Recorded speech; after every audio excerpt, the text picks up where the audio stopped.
예, 여러분 안녕하십니까. 성선라 송호 목사입니다. 이 전 세계적으로 동성애 문제, 이 젠더 문제는 큰 관심인데요. 이번에 우리 개신교나 또 이 천주교, 구교에서도 이런 문제가 지금 세계적으로 논란 가운데 있는데, 이번에 교황 프란치스코 교황이 동성 커플에 대해서 축복을 허용한다 하는 이런 그 발표를 함으로 해서 이게 1300년 만에 입장 완화를 선언했다는 것입니다.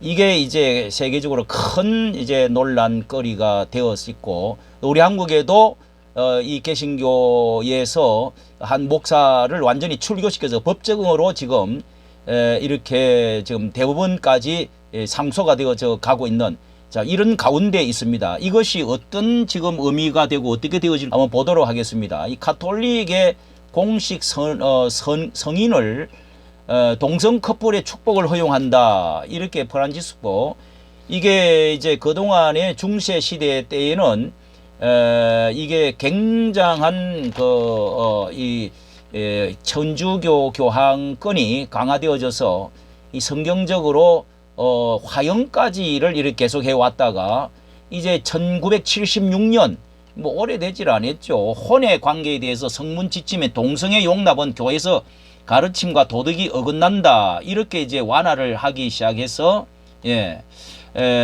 교회 가르침과 도덕에 어긋난다, 이런 정도로 그렇게 하다가 86년에 이게 동성애 행위자에게 죄가 있는 것은 아니지만 이렇게 말을 나왔습니다. 도덕적으로 부적절하다, 이 도덕적인 문제다, 이렇게 지금 말을 완전히 이게 이렇게 허용하듯 하면서, 또 동성애자는 인간으로 동등 권리를 가지지만 무질서 행위는 무질서한 것으로 제한받는, 이렇게 완화적인 말을 했고요. 이제 프란치스코 교황이 들어서 성전환자도 하나님의 자녀다 언급을 하고, 지난 11월 달에는 트랜스젠더도 세례를 받을 수 있고 세례식 대부와 대모도 될 수가 있다. 세례식에 트랜스젠더도 대부 대모, 엄청난 허용이지요.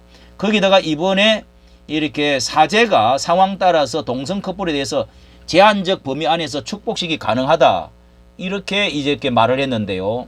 요것을 내용을 좀 더 보면은, 그러니까 이 동성애자와 동성 커플에 대한 축복을 엄격하게 금지해온 기존 입장에서 한 발 물러서서 사제가 상황에 따라 판단해 동성 커플을 축복할 수 있다, 이 말입니다.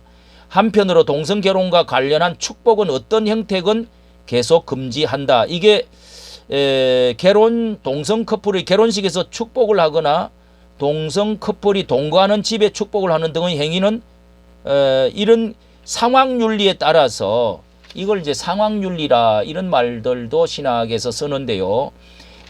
우리가 구약에서 율법적으로 유대인 중심으로 기록되었던 율법 중심이 예수 그리스도가 오셔서 은혜와 진리로 재해석되어지는 이런 이제 것들이 있기도 한데요. 자, 그러나 이게 상황윤리가 그때 하나님의 말씀이 이게 시대에 따라서, 상황에 따라서, 여론에 따라서 이 변질되어져서는 절대로 하나님의 말씀의 근본적인 진리는 절대로 변해서는 안 되는 기둥과 진리의 기둥이 있습니다.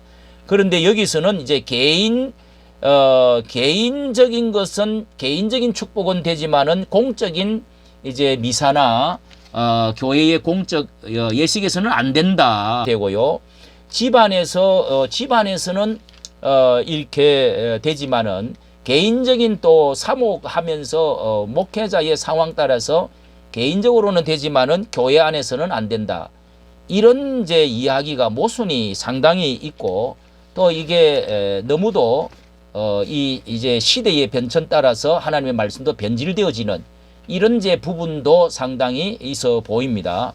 자, 그러면은 여기에 또 보면은요, 문제로 해서 성소수자가 축복했다가 쫓겨난 이동환 목사, 예수님이었다면, 또 경향신문, 뭐 한겨레신문 이런 데서는, 세상 언론에서는 대체적으로 이런 것들을 이제 뭐 찬성하는 쪽입니다.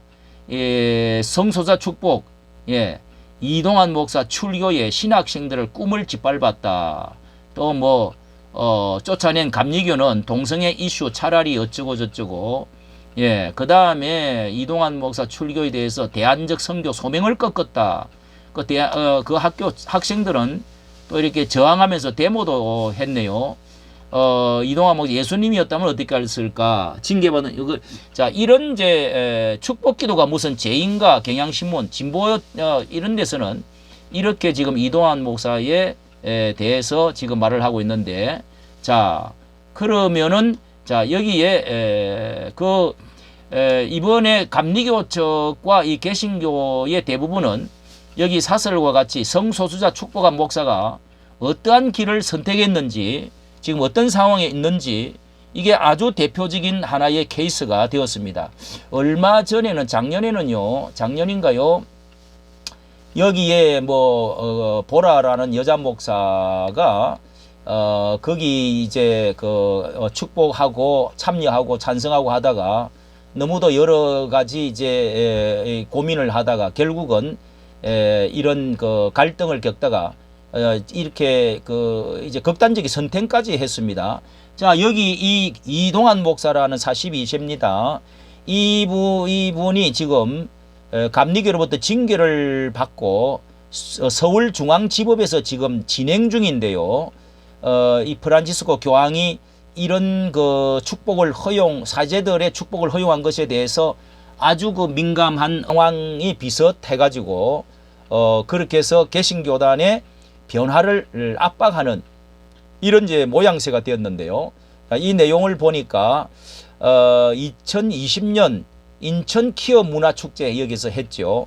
그때에 축복을 했다는 이유로 기감총회 재판위원회로 2년 징계를 받았습니다. 2년 그러니까 교리와 장정에 의해서 정직 2년을 받았습니다. 목사 정직 2년을 받았다가 그렇게 해서 지난 2월 달에 서울중앙지법에 징계 무효 소송을 제기를 했어요. 그러니까 교단도 다시 가만히 있지 않고 이 목사 정직 처분을 수용하고 반성하지 않으니까 그러면서 성소수자 환대 예배를 또 열고 그리고 동성애 행보를 계속하니 했다는 겁니다. 그래서 경기연회에서 지난 8일입니다. 재판을 열고 목사에게 출교를 최고형이죠. 출교를 선고를 했습니다. 이렇게 했더니 목사라는 분은 이것을 법정으로 끌고 간 게 교단의 징계에 인해서 직업의 노동권, 생존권, 양심의 자유 이게 이제 법이 있다고 하면서 권리 침해를 했다 하고 그 다음에 이제 교단의 동성애 찬성 및 동조를 처벌하는 법 규정이 헌법에 위배됨으로 징계 무효 소송을 냈다 이렇게 했습니다.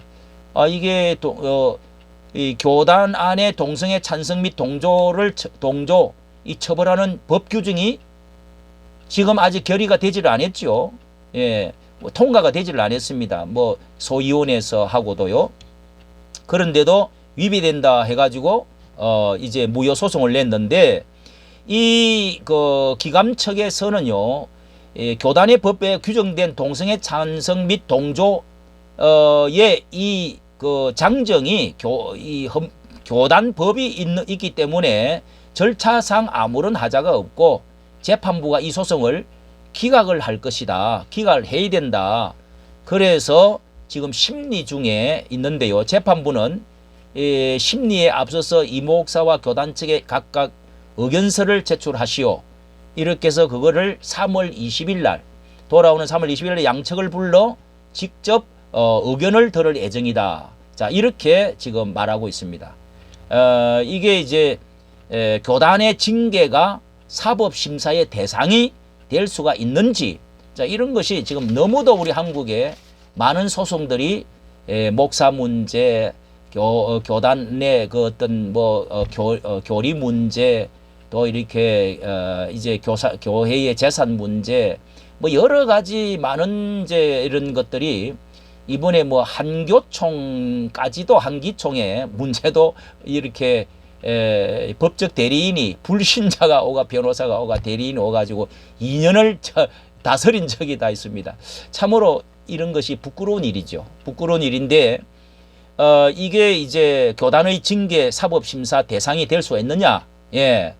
재판부가 어떤 결정을 개입해서 어떤 판단을 하려고 하면 헌법에 명시된 종교의 자유와 정교 분리의 원칙을 훼손하는 결과를 빚을 수가 있기 때문에 교단의 징계가 절차상 큰 하자가 없는 한 이 헌법이 교단의 징계를 뒤엎을 판단은 거의 없다는 것입니다.